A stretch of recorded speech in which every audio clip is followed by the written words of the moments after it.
Democracy అంటేనే accountability. ఒక democratic కంట్రీలో ఏ పొలిటీషియన్ అయినా, ఏ మిలిటరీ ఆఫీషియల్ అయినా సివిలియన్ కి ఆన్సరబుల్. పాకిస్తాన్ మిలిటరీ బార్డర్స్ ని కాపాడడం ముఖ్య ఉద్దేశంగా పెట్టుకోదు. ఆ కంట్రీలో లీడర్స్ ఎవరు ఉండాలి, మీడియా ఏం మాట్లాడాలి, బిజినెస్ ఎవరు రన్ చేయాలి, ఇదంతా కూడా మిలిటరీనే డిసైడ్ చేస్తుంది. మీరందరూ 1958 జనరల్ ఆయుబ్ ఖాన్ గురించి వినే ఉంటారు. అప్పటి ప్రెసిడెంట్ ఇస్కేందర్ మిశ్రాని బలవంతంగా దింపేశారు ఆర్మీ టేక్ ఓవర్ చేసి. డెమోక్రటిక్ గా ఎన్నుకున్న లీడర్ ని దింపడమే కాకుండా కొత్త కాన్స్టిట్యూషన్ రాశాడు.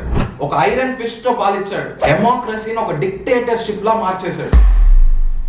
ఇది ఒక్కసారి జరిగిన ఇన్సిడెంట్ కాదు. 1977 లో జనరల్ జియా ఉల్ హాక్ కూడా అప్పటి ప్రైమ్ మినిస్టర్ జుల్ఫికర్ అలీ భూటోని ఎగ్జిక్యూట్ చేశాడు. ఒక కాంట్రవర్షియల్ ట్రయల్ పెట్టి ఎగ్జిక్యూట్ చేశాడు. ఇయర్ 1999 లో కూడా జనరల్ పర్వేజ్ ముషారఫ్ కంట్రీని మోడర్నైజ్ చేస్తానని నవాజ్ షరీఫ్ ని దింపేసి 10 ఏళ్ల పాటు పాలించాడు. ఒక డెమోక్రటిక్ కంట్రీలో పీపుల్ చూస్ చేసుకున్న లీడర్ ని మిలిటరీ దించేస్తుందంటే అక్కడ డెమోక్రసీ ఏమున్నట్టు? ఈ క్వశ్చన్ పాకిస్తానీ సివిలియన్స్ వాళ్ళని వాళ్ళే అడగాలి.